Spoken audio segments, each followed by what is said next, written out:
आखिर क्यों कहते हैं पत्नी के भाई को साला? मित्रों, सामान्यतः हम आमजन की भाषा में साला शब्द का गाली के रूप में इस्तेमाल करते हैं, परंतु इसके अलावा हम साला शब्द का इस्तेमाल धर्म पत्नी के भाई के लिए भी करते हैं। लोग उसे साला या साले साहब कहकर पुकारते हैं। लेकिन क्या आप लोगों को पता है कि आखिर पत्नी के भाई को साला क्यों कहते हैं? आइए जानते हैं। इस शब्द के पीछे एक कथा छिपी हुई है। बताया जाता है कि अमृत की प्राप्ति के लिए जब दैत्यों और देवताओं के बीच समुद्र मंथन चल रहा था, उस समय समुद्र से 14 रत्नों की प्राप्ति हुई, जिनके नाम है कालकूट, एरावत, कामधेनु, उच्च, श्रवा, कौस्तुभ मणि, कल्प वृक्ष, रंभा, वरुणी, चंद्रमा, शारंग, धनुष, गंधर्व, अमृत, महालक्ष्मी और 5 जन्य शंख। 14 रत्नों में से एक इसी शंख का दूसरा नाम है साला। महालक्ष्मी जी समुद्र मंथन से स्वर्ण के रूप में निकली थी और इन्हीं के साथ 5 जन्य शंख निकला, जिसे साला कहा गया। लक्ष्मी जी के साथ निकलने के कारण इसे लक्ष्मी जी का भाई कहा गया। शंख की उत्पत्ति के समय देवता और दैत्यों सभी ने कहा कि देखो, लक्ष्मी जी का भाई साला आया है। उस समय से ही यह प्रथा बन गई कि जब भी कोई नवविवाहिता अपने पति के घर आती है तो उसे गृह लक्ष्मी और उसके भाई को साला कहकर पुकारा जाता है। इसका एक और कारण यह भी है कि समुद्र मंथन के बाद भगवान विष्णु ने लक्ष्मी जी से विवाह कर लिया और 5 जन्य शंख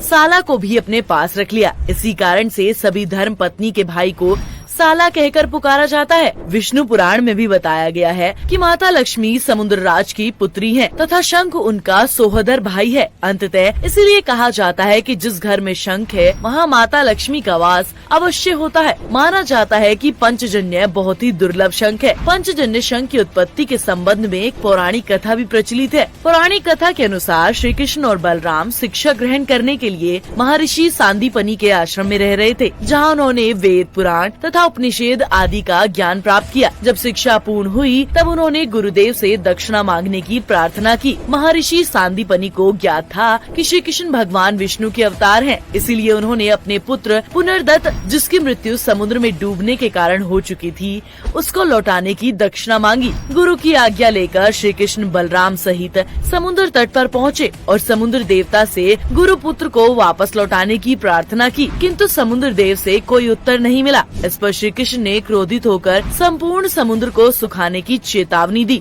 और इस भय से सागर देवता प्रकट हुए। उन्होंने कृष्ण के आगे हाथ जोड़कर उन्हें प्रणाम किया और बताया कि महर्षि का पुत्र सागर में नहीं है, किंतु साथ ही उन्होंने आशंका उत्पन्न की कि सागर तल में एक असुर है जिसका नाम पंचजन है। पंचजन शंखासुर नाम से प्रसिद्ध था। वह मनुष्य को अपना भोजन बनाकर खा लेता था। सागर देव ने कहा, हो सकता है कि उसी ने गुरु पुत्र को अपना भोजन बना लिया हो। यह सुनकर कृष्ण और बलराम सागर के तल में उतर गए और शंखासुर की खोज की। उन्होंने उससे गुरुपुत्र के विषय के बारे में पूछा, किंतु उसने बताने से मना कर दिया और श्री कृष्ण को भी मारने के लिए आगे बढ़ा। अंततः श्री कृष्ण ने उसका वध कर दिया। उसके मरने पर उन्होंने उसका पेट चीर दिया, किंतु उन्हें वहाँ कोई बालक नहीं मिला। वहाँ पर एक शंख मिला जिसे श्री कृष्ण ने ले लिया और यमलोक की तरफ प्रस्थान किया। यमलोक पहुँचकर यमदूतों द्वारा उन्हें रोका गया तो श्री कृष्ण ने शंखनाद किया। वह शंखनाद इतना भयानक था कि संपूर्ण यमलोक हिल गया। तब यमराज उनके सामने उपस्थित हुए और प्रभु की आज्ञा मानकर उन्होंने गुरुपुत्र को वापस कर दिया। गुरुपुत्र पुनर्दत्त तथा उस शंख को लेकर श्री कृष्ण सांदीपनि के आश्रम पहुँचे, उन्हें भेंट दी। अपने पुत्र को पाकर गुरु अत्यंत प्रसन्न हुए। उन्होंने उस शंख को देखकर कहा कि ये पवित्र 5 जन्य शंख है और इसे श्री कृष्ण को ही भेंट कर दिया। तो दोस्तों, आज के वीडियो में बस इतना ही।